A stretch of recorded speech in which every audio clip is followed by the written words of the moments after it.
Hello friends, welcome to Rekha's kitchen. இன்னைக்கு நம்ம ரொம்ப டேஸ்டாக சூப்பராக சிக்கன் பிரியாணி எப்படி செய்யுதுன்னு பார்க்கலாம். அதுக்கு ஃபஸ்ட்டு நான் பாத்திரம் அடுப்பில் வச்சுட்டேன். 50 ml ரீஃபண்ட் ஆயில் ஊற்றிக்கினேன். 2 டேபிள் ஸ்பூன் நெய் போட்டுக்கிட்டாச்சு. இப்போ இலை, கிராம்பு, ஸ்டார் பூ, ஏலக்காய், பட்டை இது எல்லாத்தையும் போட்டு நல்லா வறுத்துக்கலாம். 200 கிராம் வெங்காயம் எடுத்திருக்கேன், அதையும் நம்ம ஆட் பண்ணிக்கலாம். ஆட் பண்ணி வெங்காயம் நல்லா பொன்னிறமாக வர வரைக்கும் நம்ம வதக்கிக்கலாம். இந்த மாதிரி 3 டேபிள் ஸ்பூன் இஞ்சி பூண்டு பேஸ்ட்டு போட்டிருக்கேன். பச்சை வாசனை போகிற வரைக்கும் வதக்கிக்கலாம். 4 பச்சை மிளகாய் ஆட் பண்ணியிருக்கேன். அது கூட தக்காளி பழம் பெரிய சைஸு 3 அதையும் ஆட் பண்ணி நம்ம நல்லா வதக்கிக்கலாம். இப்போ ஒரு மிக்சிங் பவுலில் ஒரு கையளவு புதினா கொத்தமல்லி எடுத்திருக்கேன். இப்போ பேஸ்ட்டாக அரைச்சிட்டு வந்துடலாம். நான் அரைச்சிட்டேன் பாருங்கள். இப்போ நம்ம வதக்கந்தில் ஆட் பண்ணிக்கலாங்க. நல்லா வதக்கி விட்டுட்டு இப்போ அரைச்ச விழுதை அதில் ஆட் பண்ணிக்கலாம். ஆட் பண்ணி நம்ம நல்லா கிண்டி விட்டுக்கணும். இந்த அளவுக்கு நல்லா கிண்டி விட்டதுக்கப்புறம் 1/4 டீஸ்பூன் மஞ்சள் தூள், 1/2 டீஸ்பூன் தனி மிளகாய் தூள் போடுறேன். உங்களுக்கு காரத்துக்கு ஏற்ற மாதிரி நீங்கள் போட்டுக்குங்க. இப்போ போட்டு நம்ம நல்லா கலந்து விட்டுக்கலாம். இந்த அளவுக்கு கலந்து விட்டதுக்கப்புறம் 1/2 கப்பு தயிர் ஆட் பண்ணுறேன். ஆட் பண்ணி நம்ம நல்லா அதையும் கலந்து விட்டுக்கணும். அரிசி பாஸ்மதி அரிசி இந்த கப்பால் நான் அளந்துருக்காங்க, கரெக்டாக இருக்கும். இப்போ ஊற வச்சுக்கலாம். இப்போ எண்ணெய் பிரிஞ்சு வந்துடுச்சு. 3/4 கிலோ சிக்கன் எடுத்திருக்கேன்.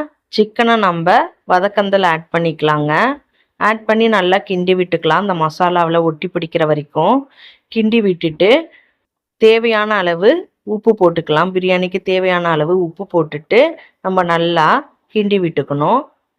இப்போ நான் அரிசி எந்த ஏனத்தில் அளந்தனோ அதே ஏனத்தில் 1/2 கப் அளவு தண்ணி வச்சுருக்கேன். இப்போ நல்லா கலந்து விட்டுட்டு லெமன் 1 எடுத்திருக்கேன், அதையும் நம்ம பிழிஞ்சு விட்டுக்கலாம். பிழிஞ்சு விட்டுட்டு நல்லா கலந்து விட்டுட்டு ஒரு மூடி போட்டு மூடிடலாங்க. நல்லா கொதிக்கணும். கொதி வந்ததுக்கப்புறம் பார்க்கலாம். நல்லா கொதிக்குது பாருங்கள். இந்த ஸ்டேஜில் நம்ம ஊற வச்ச பாஸ்மதி ரைஸை அதில் ஆட் பண்ணிக்கலாங்க. எல்லாத்தையுமே நான் வடித்து தண்ணியை வடித்து தான் ஆட் பண்ணியிருக்கேன். பொறுமையாக கிளறணும், அரிசி உடஞ்சிடக்கூடாது. இந்த மாதிரி நம்ம செய்யணுங்க. பொறுமையாக கிளறிட்டு மூடி போட்டு மூடிடலாம்.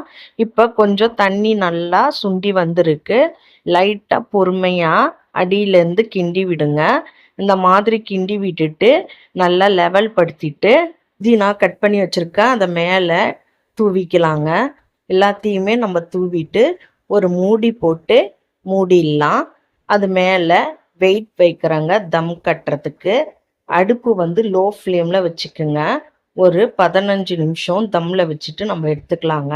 இங்கே பாருங்கள் எவ்வளோ சூப்பராக நம்மளோட பிரியாணி ரெடி ஆயிடுச்சு. இப்போ ஓரங்களில் நாம் கரண்டியை வச்சு பொறுமையாக கிண்டி எடுக்கணுங்க. எவ்வளோ சூப்பராக நம்மளோட பிரியாணி ரெடி ஆயிடுச்சு பார்த்தீங்களா?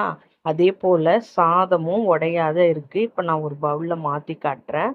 இங்கே பாருங்கள் எவ்வளோ சூப்பராக அருமையாக வந்திருக்கு பார்த்தீங்களா?